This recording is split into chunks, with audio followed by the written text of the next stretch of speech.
Good morning student. जैसा कि हमने प्रीवियस क्लास में पढ़ा था डेमोस्ट्रेटिव, ठीक है। डेमोस्ट्रेटिव में हमने जाना कि दिस दोस दैट, अंडरस्टूड। और नेक्स्ट हमारा जो डिटरमिनर है वो है positive.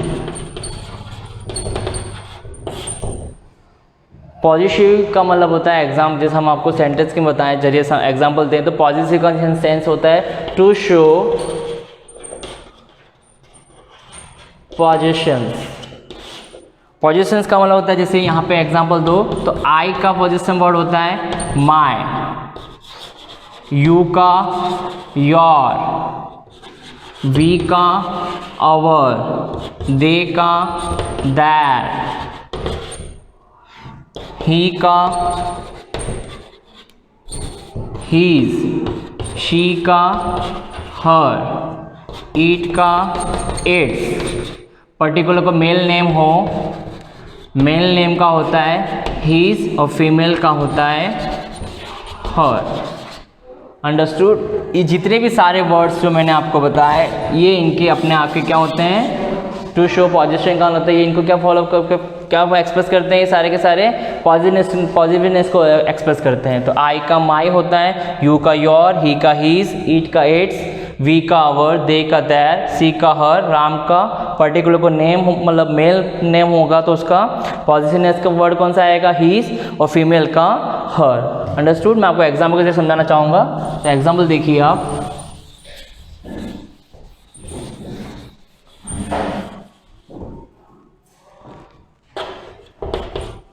Mister Sharma is proud of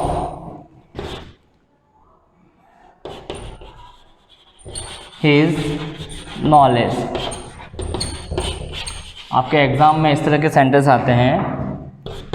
number 2, you can keep body fit if you take less fats।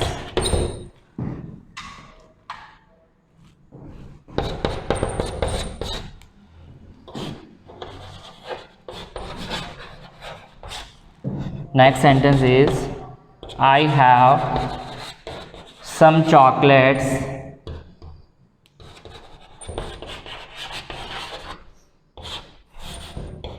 in dash pocket।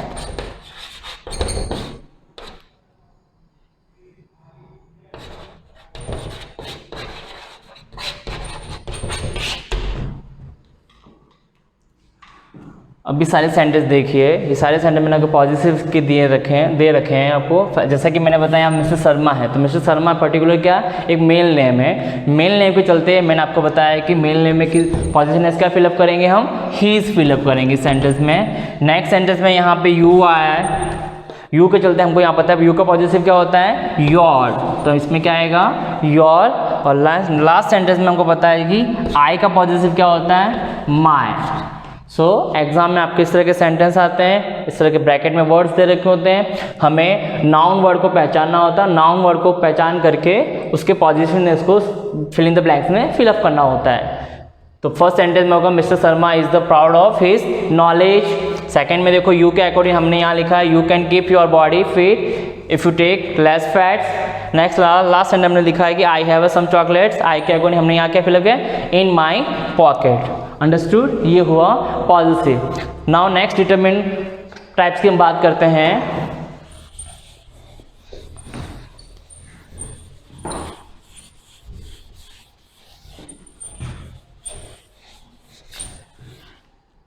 हम नेक्स्ट डिटरमिन की बात हम करते हैं तो डिस्ट्रीब्यूटिव। Number 4 distributive.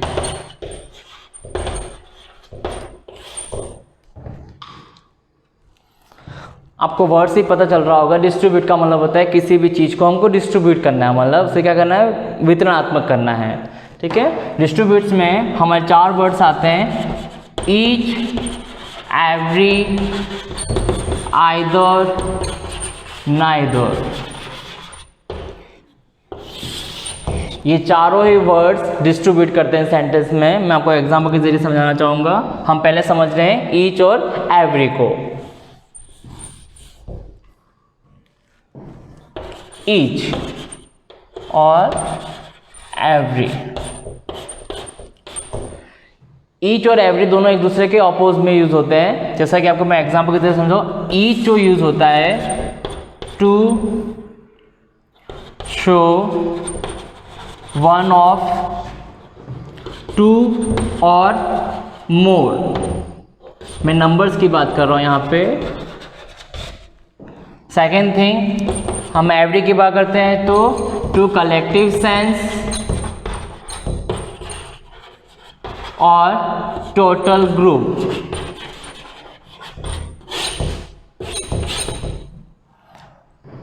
ईच और एवरी की हम बात करें तो फॉर एग्जाम्पल मैं आपको पर्टिकुलर छोटी सी लैंग्वेज में बताना चाहूंगा।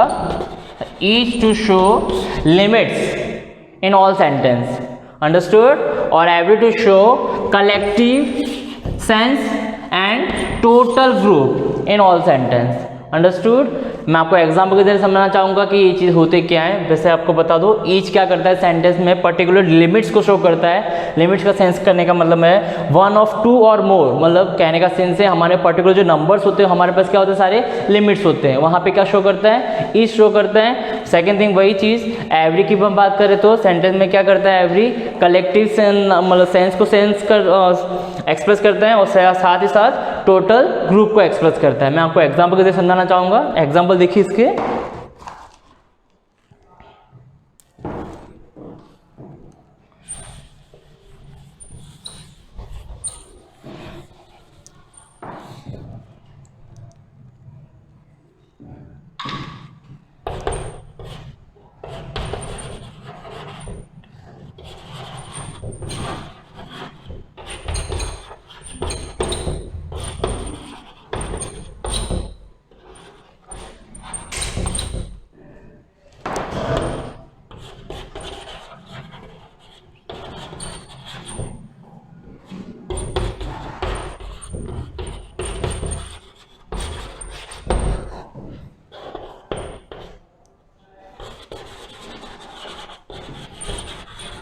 Seema wears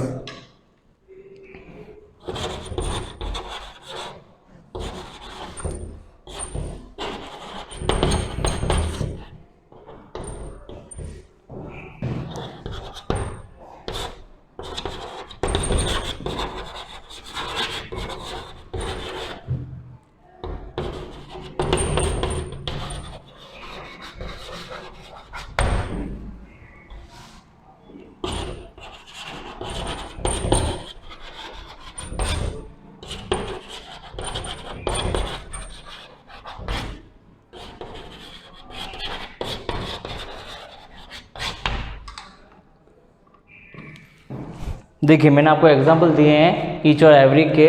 तो ईच और एवरी जैसे हमने बात की, ईच क्या करता है सेंटेंस में नंबर्स को लिमिट्स में शो करता है। लिमिट्स का सेंस मतलब होता है पर्टिकुलर वन ऑफ या टू मोर, अंडरस्टूड। और एवरी क्या सेंस कर सेंटेंस में सेंस करता है, मतलब एक्सप्रेस करता है कलेक्टिव सेंस और टोटल ग्रुप की बात करता है। तो हम एग्जांपल देख के जरिए समझेंगे। जैसे हमारे एग्जाम में भी ऐसे इस तरह के सेंटेंस आते हैं, ब्रैकेट में ईच और एवरी दे रखा होता है। तो हमको देखना है कि ईच और एवरी का हमको सेंस कहाँ यूज़ किया जाता है। फॉर एग्जाम्पल पहले आपको एग्जाम्पल फर्स्ट सेंटेंस दिया है, डैश टेंस हैज़ 4 पार्ट्स। तो इस सेंटेंस में हमारे पास हमको पता है कि लिमिट्स है हमारे पास। लिमिट्स के चलते हम फर्स्ट सेंटेंस में क्या फिलअप करेंगे, ईच फिलअप करेंगे।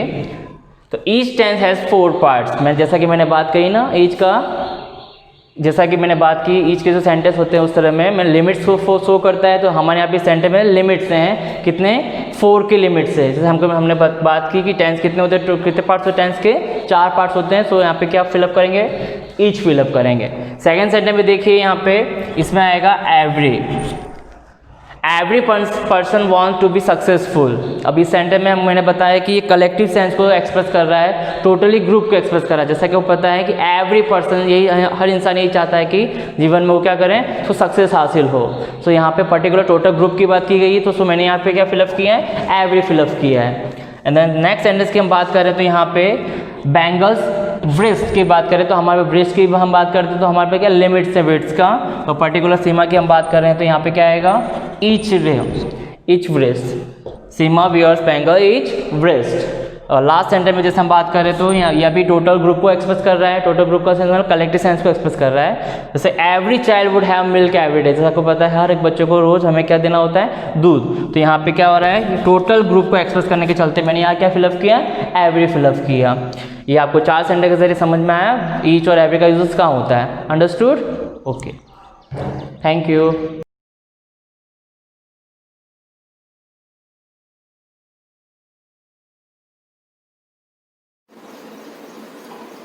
Good morning, students. This is our second lesson. Lesson name is Indian Economy 1950 to 1990, and this is part first. Hindi medium student हैं अगर इस ग्रुप में तो ध्यान दें कि आज अपन सेकंड लेसन पढ़ रहे हैं और सेकंड लेसन का नाम क्या है, इंडियन इकोनॉमी। और इंडियन इकोनॉमी कब से कब तक है, 1950 से 1990, मतलब 1950 से 1990 तक का जो पीरियड है, 40 साल का जो पीरियड है, इसके बीच में इंडियन इकोनॉमी कैसी होगी वो पढ़ेंगे। पहले वाला लेसन भी इंडियन इकोनॉमी था, ध्यान देना, लेकिन वो कब था, at the eve of independence, मतलब इंडिपेंडेंस के जस्ट पहले, मतलब हम लोग इंडिपेंडेंस तक पहुंचे उसके कुछ साल पहले से इंडिपेंडेंस तक।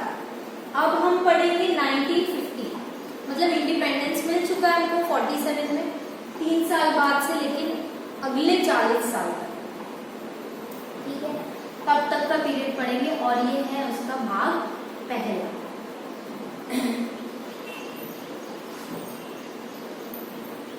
पहले हम लोग इंट्रोडक्शन पढ़ेंगे लेसन का। तो इंट्रोडक्शन में क्या है, इंट्रोडक्शन में ये चीज है कि हमारा देश उस समय कैसा था। तो हमारा देश जो था वो जस्ट इंडिपेंडेंस अपने को मिली। इंडिपेंडेंस मिलते ही हमें ये रियलाइज हुआ कि अब हमें, जैसे कि एक बच्चा होता है वो पढ़ाई कर रहा होता है, ठीक है, जैसे तुम लोग कर रहे हो, जैसे तुम्हारी पढ़ाई फिनिश होगी फिर घर वाले बोलेंगे कि अब जॉब करो, उस समय तुम्हें रियलाइज होगा कि मतलब अब सब कुछ मुझे करना है, मतलब मैं मुझे एक स्ट्रॉन्ग पर्सन के रूप में आना है सामने और मुझे बाहर जाकर जॉब करना है। मतलब आप छोटी जॉब करो, बड़ी जॉब करो स्टार्टिंग में, लेकिन अब जैसे जैसे जॉब करोगे रियल सिचुएशन में जाओगे, रियल वर्ल्ड वही होता है, तब हम अपने एक्सपीरियंस से बहुत कुछ सीखते हैं। तो सेम इंडिया की वही कंडीशन थी कि अब इंडिया को सब कुछ खुद करना था। वैसे भी अंग्रेज तो कुछ करके नहीं गए, लेकिन अब एक बड़ी जिम्मेदारी थी। अब देश आज़ाद हो गया है तो आज़ादी तक ये था कि आज़ाद करना है, आज़ादी के बाद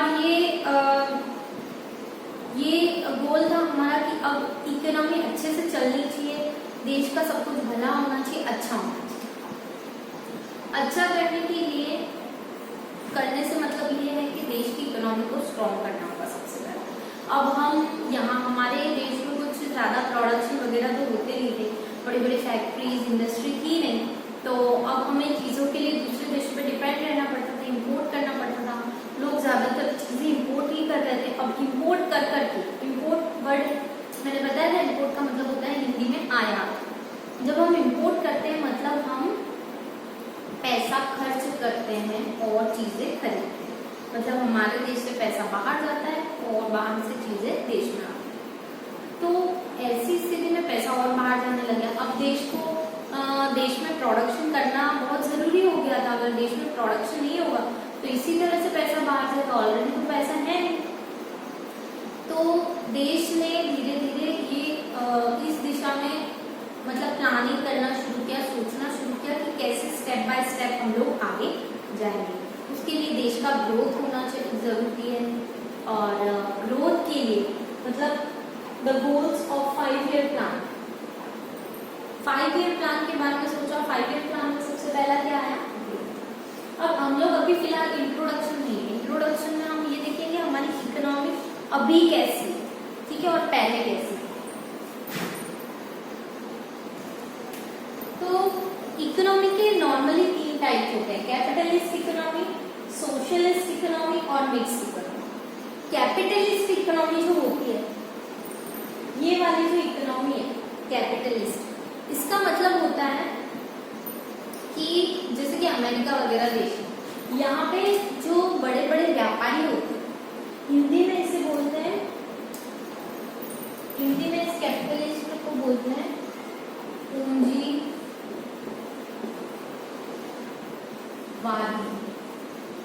ठीक है, पूंजीवादी व्यवस्था मतलब पूंजी, पूंजी मतलब कैपिटल। तो ऐसी इकोनॉमी वो इकोनॉमी होती है जहाँ पे बड़े बड़े बिजनेसमैन व्यापारियों का चलता है, सरकार का उतना नहीं चलता जितना उन लोगों का चलता है। ठीक है, उसको बोलते हैं कैपिटलिस्ट।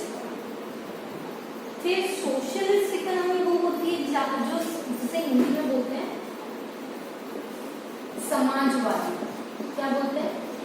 समाजवादी। समाजवादी का मतलब होता है जहाँ पे सरकार के डिसीजन मान्य होते हैं, सारा जो पैसा होता है, सारे जो डिसीजन होते हैं वो सरकार के होते हैं, न कि किसी कंपनी के मालिक के या किसी पूंजीपति के होते हैं। ठीक है, मिक्स्ड इकोनॉमी वो होती है, मिक्स्ड इकोनॉमी को हिंदी में बोलते हैं मिश्रित।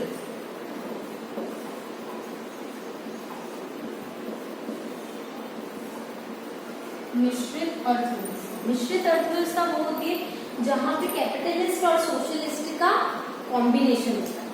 ठीक है, अब इस कॉम्बिनेशन में क्या होता है कि न तो ये इकोनॉमी पूरी तरह से कैपिटलिस्ट होती है, न ही पूरी तरह से सोशलिस्ट होती है, मतलब सरकार का भी चलता है और पूंजीपतियों का भी चलता है। अभी अपनी जो इकोनॉमी है वो कैसी है?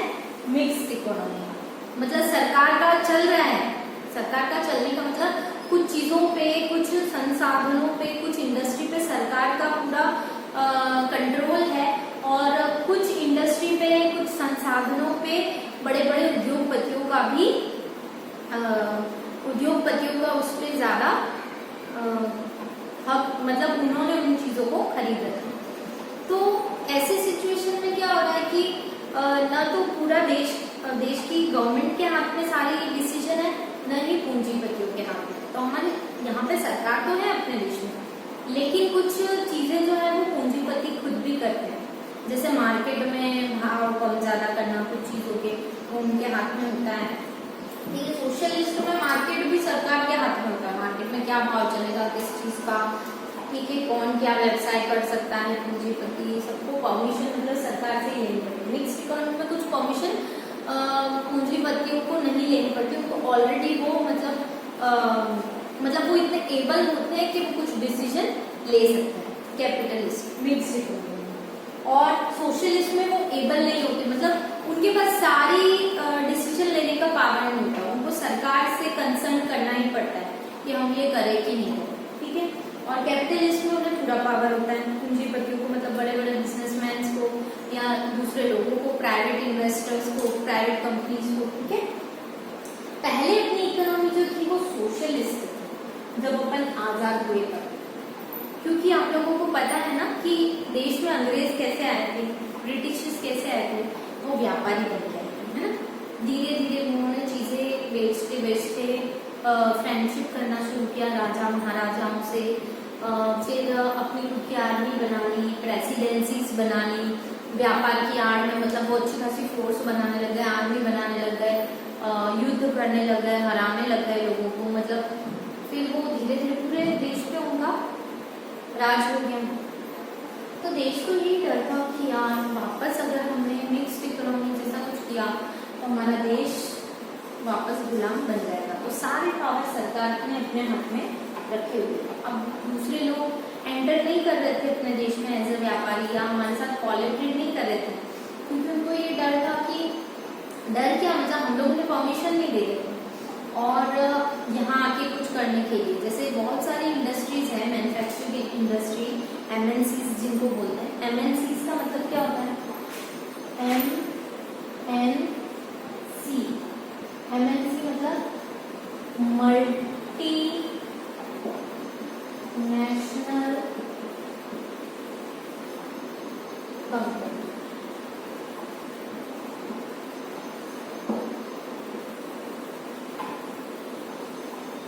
एमएनसीज का मतलब क्या होता है? Multinational company. मतलब होती तो बाहर के लोग जो फॉरेनर्स होते हैं फॉरेन इन्वेस्टर्स अपने देश में ऐसी कंपनीज खोलते हैं, इंडस्ट्रीज खोलते हैं। पैसा बाहर से लगता है, रिसोर्सेस यहाँ से खरीदा जाता है अपने देश से, यहीं पे प्रोडक्ट बनता है, अपने को भी बेचा जाता है, विदेशों में भी उसको एक्सपोर्ट किया जाता है। ठीक है, तो MNCs का मतलब आप लोग समझ गए होंगे, मल्टीनेशनल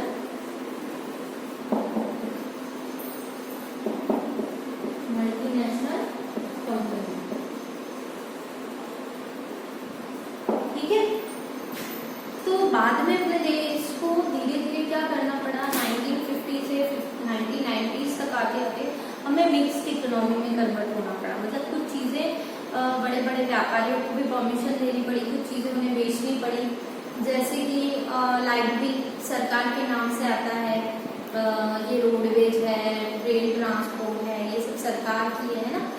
ऐसी कुछ चीज़ें जो होती है वो अब सरकार कंपनियों को भी बेचती है। जैसे मुंबई वगैरह में, मुंबई में जो लाइट बिल आता है वो रिलायंस कंपनी की तरफ से आता है, मतलब रिलायंस ने पूरा वो खरीद लिया है। वहाँ का जो इलेक्ट्रिसिटी, पावर इलेक्ट्रिसिटी का वो जो पूरा है इंडस्ट्री मुंबई का, पूरा रिलायंस खरीद चुका है। ठीक है, पहले वो गवर्नमेंट के हाथ में था। तो यहाँ पे मतलब मिक्स इकोनॉमी में गवर्नमेंट और बड़ी बड़ी इंडस्ट्री दोनों मिलके अर्थव्यवस्था चला, तो इसको बोलते हैं मिक्स इकोनॉमी। तो आप लोगों को समझ में आ गया होगा। ठीक है, 3 तरह की इकोनॉमिक सिस्टम होता है, कैपिटलिस्ट, सोशलिस्ट और मिक्स इकोनॉमी। तो ये था इंट्रोडक्शन। फिर हम देखते हैं the goal of 5 year plan. देश ने सोचा कि अब आगे बढ़ने के लिए हमें कुछ प्लानिंग करनी पड़ेगी। जैसे कि आप लोगों ने भी 10th पास किया, 10th में परसेंटेज बनाने के लिए प्लानिंग बनाई, ऐसे पढ़ेंगे, इतनी बार रिविजन करेंगे, ये बुक मुझे पढ़ लेनी है, ये मुझे सॉल्व कर लेना है, एग्जाम के टाइम कितना पढ़ना है, कितना रेस्ट करना है, मतलब दिमाग को भी रेस्ट चाहिए उस समय। और एक आप एग्जाम देने जाते हो तो भी प्लानिंग बनाते हो कि इतनी बजे मुझे उठ जाना है, इतनी बजे तक पढ़ना है, इतनी बजे नाश्ता करके तैयार हो जाना है, इतनी बजे घर से निकल जाना है, इतनी बजे एग्जाम चालू होने वाली है, उससे पहले पहुंचना है। फिर तो मतलब हर चीज़ के लिए छोटी बड़ी प्लानिंग बनाना। तो देश को चलाने के लिए तो प्लानिंग बनाना बहुत ज़रूरी ही था।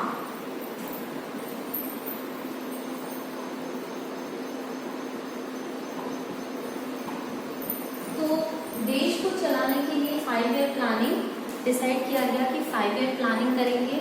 और 5 ईयर प्लानिंग में ये डिसाइड किया गया कि अगले 5 ईयर में कैसे काम करना है, मतलब क्या क्या गोल्स बनाने हैं, कैसे देश चलेगा वगैरह वगैरह। तो नेक्स्ट जो अपना पार्ट होगा उसमें हम 5 ईयर प्लानिंग और ग्रोथ के बारे में देखेंगे।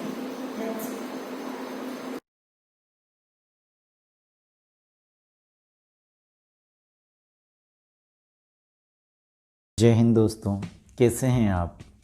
आज हम पढ़ेंगे लेखांकन की अवधारणाएं एवं मान्यताएं, यानी अकाउंटिंग कंसेप्ट एंड एजम्पशंस। दोस्तों, ये अवधारणाएं और मान्यताएं क्या होती है। अवधारणाएं और मान्यताओं का मतलब ये है कि अगर अकाउंटिंग के जो सिद्धांत हैं यानी प्रिंसिपल्स हैं, अगर उनमें ये अवधारणाएं और मान्यताएं हम अगर फॉलो नहीं करेंगे तो अकाउंटिंग करना बहुत भारी हो जाएगा। जैसे 1 और 1 कितने होते हैं, आपको पता है 2, लेकिन अगर कोई 1 और 1 3 कहे तो फिर क्या हो जाएगा। यानी यूनिवर्सल चीज़ होनी चाहिए, कॉमन चीज़ होनी चाहिए।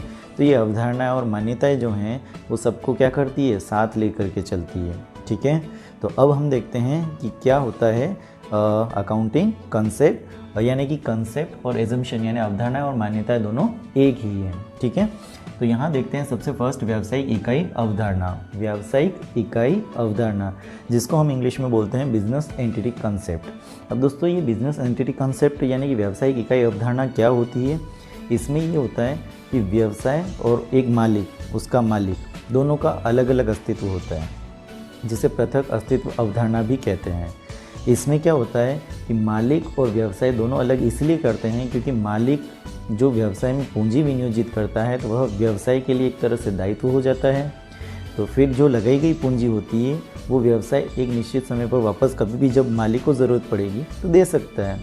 इसलिए क्या करते हैं, कैपिटल को दायित्व साइड में दर्शाया जाता है, यानी कि मालिक का पैसा अलग होता है, लेकिन मालिक के जो खर्चे होते हैं, निजी खर्चे होते हैं, आहरित करता है, घरेलू खर्च होते हैं ना, तो वो सारे खर्चे व्यवसाय में शो नहीं करते हैं। लेकिन व्यवसाय से अगर वो कोई धनराशि निकालता है तो उसे ड्राइंग के रूप में दिखाते हैं, कैपिटल में से कम नहीं करके उसको क्या करते हैं, ड्राइंग में दिखाते हैं, यानी कि मालिक और व्यवसाय दोनों का अलग अलग अस्तित्व होता है। ठीक है, तो पहला कंसेप्ट हमारा क्या कह रहा है, व्यावसायिक इकाई अवधारणा, यानी कि बिजनेस एंटिटी कंसेप्ट। ठीक है, या जिसको पृथक अस्तित्व अवधारणा भी कहा जाता है, जिसमें क्या कहेंगे अपन, मालिक और उसका व्यवसाय और उसका स्वामी दोनों का अस्तित्व अलग अलग होता है। दूसरा हमारा आ रहा है मुद्रा मापन अवधारणा, जिसको इंग्लिश में बोलते हैं मनी मेजरमेंट कंसेप्ट। मुद्रा मापन अवधारणा का मतलब होता है कि व्यवसाय में केवल उन्हीं लेन देनों का लेखा किया जाएगा जिनको मुद्रा में मापा जा सकता है। मुद्रा में मापने का मतलब होता है कि जिनका मौद्रिक मूल्यांकन संभव हो। अब जैसे आप कोई दो चीज़ें ला रहे हैं, एक 100 रुपये की किलो मिल रही है और एक मिल रही है 100 रुपये लीटर, तो आप उसको कंपेयर कर सकते हैं कैसे, लीटर और किलो को तो आप कंपेयर नहीं कर सकते हैं, मीटर और किलो को आप कंपेयर नहीं कर सकते, लेकिन उन दोनों में कॉमन चीज़ क्या आ गई, रुपए, जो जिससे हम कंपेयर कर सकते हैं ना। तो मुद्रा मापन अवधारणा का मतलब ये होता है कि केवल उन्हीं लेन देनों का लेखा व्यवसाय के अंदर किया जाएगा जिनका मौद्रिक मूल्यांकन संभव हो। जैसे व्यवसाय में कोई ईमानदार कर्मचारी है, अपने नौकर बहुत ईमानदार है, क्या उनकी ईमानदारी का लेखा कर सकते हैं कि ये इतना रुपए से ईमानदार है? नहीं, हम उनकी ईमानदारी का लेखा नहीं कर सकते, यानी अकाउंटिंग नहीं कर सकते। जैसे एक छोटा सा एग्जांपल ले लेते हैं, ऑफिस का एक एम्प्लॉय ऑफिस के काम से कार लेकर के मार्केट में गया। सपोज़ कार का ज़बरदस्त एक्सीडेंट हो गया, तो जब एक्सीडेंट हुआ तब हम क्या कहेंगे कि 3 लाख रुपए की गाड़ी ख़राब हो गई। लेकिन कोई ये थोड़ी कहेगा कि अंदर जो बैठा कर्मचारी उसके 5,000 का हाथ टूट गया, 1 लाख का सिर फूट गया, 20,000 की आंखें फूट गई। नहीं, हम इंसानों की चीज़ें मेजरमेंट नहीं कर सकते, लेकिन कार का तो वैल्यूएशन कर सकते हैं। ठीक है, तो इसी तरह से जिन चीज़ों का हम मौद्रिक मूल्यांकन कर सकते हैं, वैल्यूएशन कर सकते हैं, उन्हीं लेन देनों को हम कहाँ पे लिखेंगे, व्यवसाय के अंदर। तो ये कौन सी अवधारणा कहती है, मुद्रा मापन अवधारणा, जिसके अंदर वे ट्रांजैक्शन केवल व्यवसाय में लिखे जाएंगे जिनको मौद्रिक मूल्यांकन संभव हो। नेक्स्ट आता है चालू व्यवसाय अवधारणा, यानी going concern concept. Going concern concept नाम से ही पता चल रहा है कि कोई भी व्यवसाय कम समय के लिए शुरू नहीं किया जाता। उसका पर्पज़ ये नहीं होता है कि आज व्यवसाय शुरू करें और कल ख़त्म कर दें। किसी भी व्यवसाय का उद्देश्य होता है कि वो निरंतर लंबे समय तक काम करे। इसी अवधारणा के आधार पर क्या किए जाते हैं, सारे बिजनेस स्टार्ट किए जाते हैं। और क्या सोचा जाता है, लंबी अवधि तक हमारे बिजनेस चले।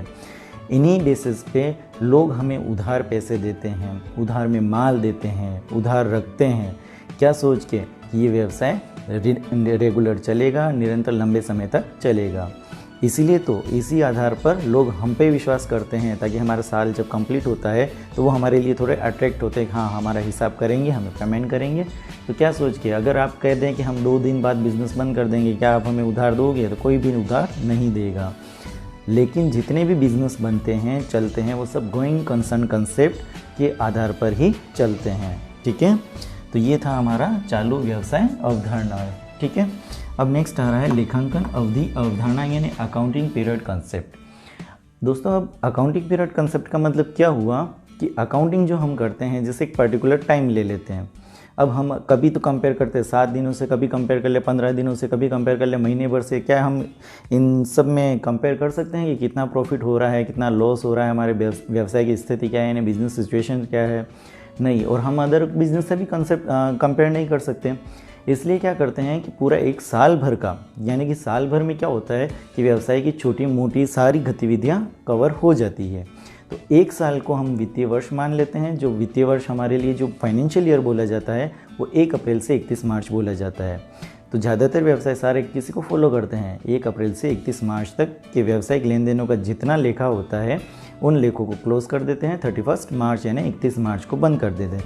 फिर 31 मार्च को उनकी जो पोजीशन होती है, यानी व्यावसायिक स्थिति होती है, उसका आकलन करते हैं, उसका विश्लेषण करते हैं, उसकी तुलना करते हैं, यानी कंपेयर करते हैं दूसरे बिजनेस से कि हमने कितना ग्रोथ किया, उन्होंने कितना ग्रोथ किया। अगर यही दिनांक अलग अलग हो जाए, कोई 6 महीने का अगर करे, कोई साल भर का करे, तब दिक्कत आ जाती है कि सही रिज़ल्ट हमारे सामने नहीं आ पाते हैं। तो सही रिज़ल्ट लाने के लिए हम कौन सा मेथड यूज़ करते हैं? लेखांकन अवधि अवधारणा। जिसके अंदर एक पर्टिकुलर टाइम पर हमें पता चल जाए कि पिछले साल हमारे 12 महीने में ये पोजीशन थी, आज हमारे इन 12 महीनों में ये पोजीशन है, हम खुद को भी खुद से कंपेयर कर सकते हैं। ठीक है, नेक्स्ट अब हमारा आ रहा है लागत अवधारणा, जिसको हम ऐतिहासिक या हिस्टोरिकल कॉस्ट या कॉस्ट कंसेप्ट भी बोल सकते हैं। अब लागत अवधारणा का मतलब ये होता है कि व्यवसाय में जितनी संपत्तियां हम खरीदते हैं उन सब का लेखांकन हम लागत पर करते हैं। जैसे 5 लाख रुपए की मशीनरी खरीदी, 10 लाख रुपए की बिल्डिंग खरीदी, तो हम 5 लाख और 10 लाख पे करते हैं। फिर क्या होता है कि अगले साल उसके ऊपर हम डेप्रिसिएशन लगाते हैं, क्योंकि हमने उसको यूज़ किया, उसका वैल्यू डाउन हो जाता है। तो हम अपना जो परसेंटेज एक फिक्स कर रखा होता है अकॉर्डिंग टू अकाउंटिंग स्टैंडर्ड के हिसाब से, वो लगाना पड़ता है। फिर डेप्रिसिएशन लगाने के बाद उसकी वैल्यू डाउन हो जाती है। अब क्या होता है कि मार्केट प्राइस उसकी अलग होती है, लेकिन अपनी बुक वैल्यू अलग हो जाती है। तो कोई दिक्कत नहीं है, हमें तो अपना फॉलो करना है, हमें डेप्रिसिएशन लगाना है और ओरिजिनल कॉस्ट मेंटेन करके रखनी है। तो ये कहलाती है हिस्टोरिकल कॉस्ट। हिस्टोरिकल कॉस्ट समझ में आ गई दोस्तों? यानी कॉस्ट कंसेप्ट का मतलब कि चीज़ों को उनकी कॉस्ट पे ही दिखाना चाहिए, ओरिजिनल वैल्यू पे दिखाना चाहिए। अगर उस पर डेप्रिसिएशन लग रहा है तो लगाइए, अगर वैल्यू बढ़ रही है तो फिर बढ़ाइए। कॉस्ट कंसेप्ट का मतलब हुआ ओरिजिनल कॉस्ट। नेक्स्ट आता है द्विपक्षीय अवधारणा यानी ड्यूअल एस्पेक्ट कंसेप्ट। दोहरी अवधारणा जिसको भी हम नाम से जानते हैं, और द्विपक्षीय अवधारणा जिसका नाम है, इसका मतलब ये होता है कि आप कोई भी लेन देन करो उसके 2 पक्ष हमेशा प्रभावित होंगे, एक डेबिट और दूसरा क्रेडिट, यानी एक नाम पक्ष और दूसरा जमा पक्ष। जैसे आपने नकद में माल खरीदा, क्या किया? नकद में माल खरीदा, तो 2 ट्रांजैक्शन हो रहे हैं, एक माल भी प्रभावित होगा, दूसरा नकद भी प्रभावित होगा। अब होगा क्या? जो हमने माल खरीदा तो व्यवसाय में माल आया, लेकिन नकद में खरीदा तो पैसा चला गया। अब यहाँ पे दोनों ही वस्तुगत खाते के नियम हमने पढ़ लिए ना, तो दोनों ही क्या हैं? वस्तुगत खाते के अंतर्गत आते हैं ना, क्योंकि रोकड़ को हम देख सकते हैं, छू सकते हैं, और माल को भी हम छू सकते हैं। तो जब वस्तु आती है तो डेबिट करो, और जो माल जो चीज़ जा रही है उसको क्रेडिट करो। रूल्स यही बोलता है, वस्तुगत खाते का क्या बोलता है? Debit what comes in and credit what goes out. तो आप क्या करेंगे? जो आ रहा है तो आने वाले माल को हम डेबिट करेंगे, और जा रहा है कैश है उसको क्रेडिट करेंगे। तो माल को हम परचेज में काउंट करते हैं, तो परचेज अकाउंट DR करेंगे और टू कैश करेंगे, यानी कि कैश चला जाएगा। तो कोई भी आप लेन देन लेंगे उसके हमेशा 2 पक्ष प्रभावित होंगे, एक डेबिट और दूसरा क्रेडिट। ठीक है, तो ये था दोहरा लेखा या द्विपक्षीय अवधारणा यानी ड्यूअल एस्पेक्ट कंसेप्ट। नेक्स्ट आता है हमारा आय वसूली अवधारणा, रेवेन्यू रियलाइजेशन कंसेप्ट या रेवेन्यू रिकॉग्नाइजेशन कंसेप्ट भी जिसको बोला जाता है। अब क्या होता है कि इसके अनुसार ये कहती है कि आय को तब तक आय नहीं मानना चाहिए जब तक वो वसूल नहीं हो जाए। समझ में आया? क्या कहा? आय को आय तब तक नहीं मानना चाहिए जब तक वो वसूल नहीं हो जाती, आ नहीं जाती, हाथों में नहीं आ जाती। ठीक है, जैसे ज़्यादातर लोग क्या करते हैं कि 100 रुपये का माल किसी को उधार में बेच दिया तो क्या समझेंगे? 100 रुपये कमा गए। जबकि ये अवधारणा ये कहती है कि नहीं, वो जब तक तुम्हें 100 रुपये वापस ना दे दे तब तक वो 100 रुपये तुम इनकम में मत बताओ। समझ में आ रहा है? लेकिन जितने भी प्रोफेशनल लोग होते हैं वो इसी अवधारणा को फॉलो करते हैं। प्रोफेशनल लोग क्या करते हैं? जब तक उनके पास इनकम नहीं आती है तब तक वो क्या करते हैं? उसको शो नहीं करते, और जब आ जाती है तो उसको दिखा देते हैं, इनकम हो जाती। लेकिन व्यापारी लोग क्या बताते हैं? व्यापारी लोगों ने माल बेच दिया तो इनकम पक्की। तो ये अवधारणा ये कहती है कि आय को तब तक आय नहीं मानना चाहिए जब तक वो वसूल नहीं हो जाती। कौन सी अवधारणा हुई? आय वसूली अवधारणा यानी रेवेन्यू रिकॉग्नाइजेशन कंसेप्ट। अब नेक्स्ट आता है मिलान अवधारणा यानी मैचिंग कंसेप्ट। मैचिंग कंसेप्ट का मतलब होता है मैच करना। अब नाम से ही पता चल रहा है कि अगर आप जिस साल की या जिस समय की इनकम को ले रहे हैं उसी समय के अंदर होने वाले खर्चों का लेखा भी किया जाना चाहिए। मैच करो, क्योंकि क्या होता है कि जो आय आप कमा रहे हो उसके लिए कुछ ना कुछ तो खर्चा किया होगा। बिना खर्च किए कोई भी इनकम तो आती नहीं है। ऐसा कोई भी व्यवसाय तो है नहीं जिसके अंदर आप बिना खर्च किए कमाई कर लो। तो यानी कि आपने जितना खर्चा किया है, आपने उस दौरान जितनी इनकम प्राप्त की है उसको मैच करो और फिर अपना प्रॉफिट निकालो। ऐसा नहीं कि आप साल भर की इनकम ले रहे हैं और 2 सालों के खर्चे या 6 महीने के खर्चे काउंट कर रहे हैं, तो उसी अवधि के दौरान होने वाले खर्चे को भी उसी मैचिंग कंसेप्ट के अंदर आय में समायोजित कर लेना चाहिए और एडजस्टमेंट करके देख लेना चाहिए कि कितना फ़ायदा हो रहा है, कितना नुकसान हो रहा है। तो ये हो गया हमारा मिलान अवधारणा यानी मैचिंग कंसेप्ट। मैचिंग का मतलब आय और व्यय दोनों का मिलान करके देख लेना चाहिए उस समय अवधि के दौरान। नेक्स्ट आता है हमारा वस्तुपरकता अवधारणा, ऑब्जेक्टिविटी कंसेप्ट। वस्तुपरकता अवधारणा ये कहती है कि हमारे व्यावसायिक लेन देन जो हैं उनको एक वस्तुपरक तरीके से एक सीक्वेंस क्रम में और व्यवस्थित तरीके से और सही और शुद्ध रूप से लिखा जाना चाहिए। जैसे आपने नकद में माल बेचा, ठीक है, और सामने वाले ने क्या किया, कैश न दे करके चेक दे दिया। क्या किया, चेक दे दिया। तो आपने ना कैश में तो बेचा लेकिन सामने वाले ने पैसा नहीं दिया, क्या किया, चेक दे दिया। अब इसका लेखा अगर आप करोगे तो आपके पास पर्टिकुलर प्रमाणक होने चाहिए, यानी कि बिल होने चाहिए, बेचा है उसका बिल होना चाहिए। अगर सपोज़ ट्रांसपोर्ट से भेज रहे हैं तो बिल्टी होनी चाहिए।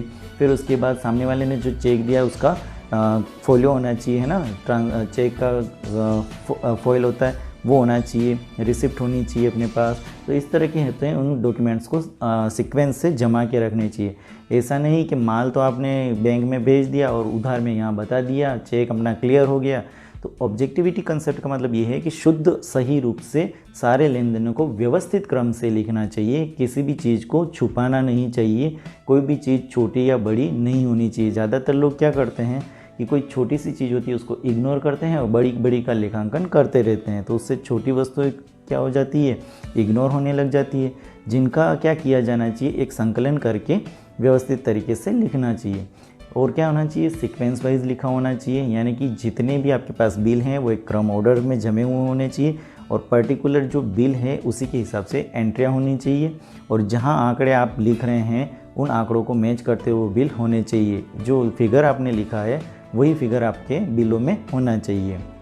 तो ऑब्जेक्टिविटी कंसेप्ट का मतलब समझ में आ गया, शुद्धता होनी चाहिए, सही होना चाहिए, साफ होना चाहिए। तो इस तरह से ये जो हमारी अवधारणा है, कंसेप्ट, एजम्पशंस हैं, इनके थ्रू हम क्या करते हैं कि अकाउंटिंग को अच्छे से समझ सकते हैं। ये हमारा सैद्धांतिक पार्ट है, ठीक है। आई होप दोस्तों आपको हमारा ये वीडियो पसंद आ रहा होगा, है ना। तो हमारे चैनल को सब्सक्राइब ज़रूर कीजिए, जो बेल आइकन है उसको ज़रूर दबाइए ताकि आने वाले वीडियो की नोटिफिकेशन आपके पास सबसे पहले आ जाए और आप उसे देखें। आप हमें कमेंट ज़रूर करके बताएं, ठीक है। आपको हमारे वीडियो कैसे लग रहे हैं आप हमें कमेंट में ज़रूर बताएं ताकि हमें ज़्यादा खुशी होगी, क्या हम आपके लिए और भी बहुत अच्छा कर पाए। ठीक है दोस्तों, जय हिंद, जय भारत।